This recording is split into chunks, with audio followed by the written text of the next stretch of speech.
Hey there, so in this video, let's talk about objective sensitivity. So you might be wondering if you're looking at when you're building your objectives, what this sensitivity thing is here and what's this default 50 that's in there.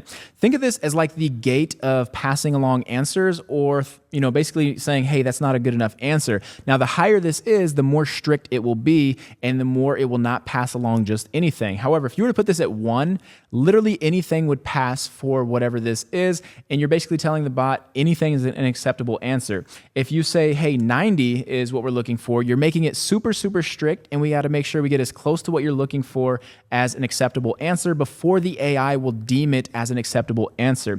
Now, for instance, with our detail bot here, we're trying to determine the type of vehicle that @lead_name has. And we didn't have this prompting area in there to begin with. We were thinking that people would give us the year, make, and model. However, sometimes they would say things like a car or a truck. So what we did is we basically put this answer is not acceptable in here, and you can do a new example. You can put the little red X, and we're basically saying, hey, this is not what we want. You can also score it.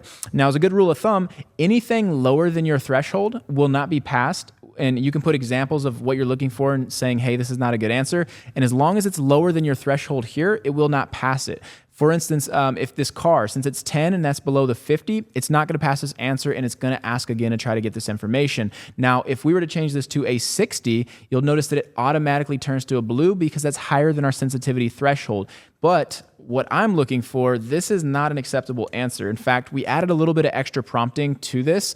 We want to determine the year, make, and model of this vehicle, but we put our sensitivity up here because, again, we're really looking for year, make, and model. So we want to be kind of strict about that. We don't want to be too pushy with it to where clients get upset or frustrated, but play with this. And as a good rule of thumb, just leave it on 50.